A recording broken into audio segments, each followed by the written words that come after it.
Roma Kapitulo 2. Busa, bisag kinsa ka pa, wala kagayoy katarungan nga maghukom sa uban. Kay kun maghukom ka sa uban, apan nagbuhat ka usab sa ilang gibuhat, gihukman mo ang imong kaugalingon.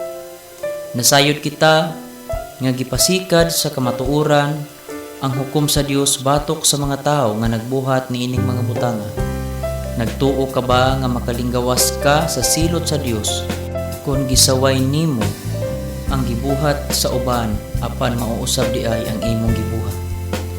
O giabusahan ba nimo ang iyang pagkamaluluyon o pagkamainantuson o pagkamapailubon? Wala ka ba masayod nga gikaluy-an ka sa Dios aron ka maghinulsol? Apan gahi kag ulo, busa gihimo mo ang imong kaugalingon silot nga labi pang dako niya sa adlaw nga ipadayag na ang kasuko sa Dios ug matarong nga hukom sa Dios. Kay hukman sa Dios ang matag tawo sumala sa iyang nabuhat. Alang ni adtong mga tawo nga nagpadayon pagbuhat ug maayo ug nagtinguha sa himaya, sa kadungganan ug sa kinabuhing walay katapusan.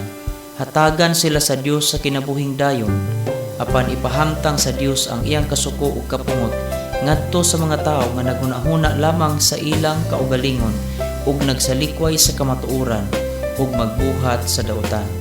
Sakiton ug paantuson ang tanan nga nagbuhat og dautan, una ang mga Hudiyo ug unya ang mga dili Hudiyo. Apan hatagan sa Dios og himaya, dungog ug kalinaw ang tanang nagbuhat og maayo, una ang mga Hudiyo ug unya ang mga dili Hudiyo, kay walay pinalabi ang Dios. Ang tanan nga nakasala nga wala mailalom sa balaod ni Moises laglagon apan dili pinasikad sa balaod.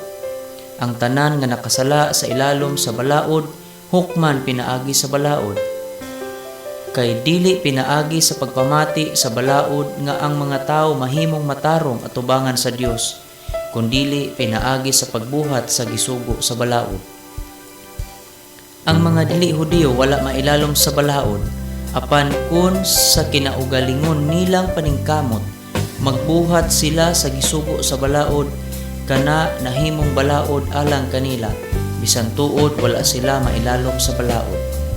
Ang ilang binuhatan nagpakita nga ang gisugo sa balaod nasulat diha sa ilang kasing-kasing. Ang ilang mga konsensya nagpakita usab nga kini tinuod sanglit ang ilang mga hunahuna usahay naglaban kanila ug usahay nagsupak kanila. Sumala sa maing balita nga akong giwali, mao kini ang mahitabo unya niadtong adlaw nga ang Dios pinaagi kang Hesukristo maghukom sa tinagong mga hunahuna sa mga tao. Apan ikaw nag-ingon nga ikaw Hudiyo ug nagsalig sa balaod ug nanghambog nga Diosnon ka ug nasayod unsay kabubuton sa Dios alang kanimo ug gitudloan ka unsay matarong sumala sa balaod.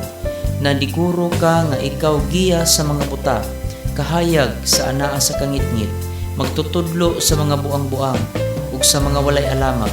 Nasayod ka nga anaa sa balaod ang kahupnganan sa kahibalo ug sa kamatuoran. Kay ikaw nagtudlo man sa uban, nganong dili mo man tudloan ang imong kaugalingon. Nagwali ka man nga gidili ang pagpangawat, mangawat ka ba di ay? Nag-ingon ka nga ayaw panapaw, manapaw ka ba di ay? Gilikayan mo man kaha ang mga Diyos-Diyos, kawatan mo ba di ay ang mga templo? Nanghambog ka man nga nagtamod ka sa balaod sa Dios, pakaulawan mo ba di ay ang Dios pinaagi sa paglapas sa iyang balaod? Kay nag-ingon ang kasulatan, tungod kaninyong mga Hudiyo, ipasipad-an sa mga dili Hudiyo ang ngalan sa Dios.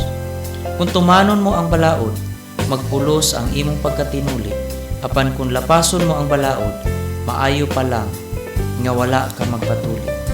Kung ang mga dili Hudiyo nga dili tinuli nagtuman sa gisugo sa balaod, dili ba ang Dios mag-ila kanila nga tinuli?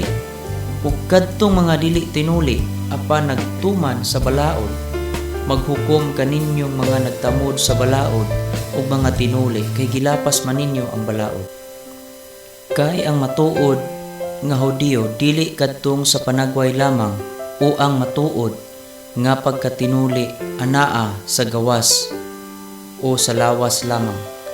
Ang matuod nga Hudiyo mao ang Hudiyo diha sa kasing-kasing, kay ang matuod nga pagkatinuli mao ang anaa sa kasing-kasing, ug buhat kini sa Espiritu sa Dios, dili sa sinulat sa balaod.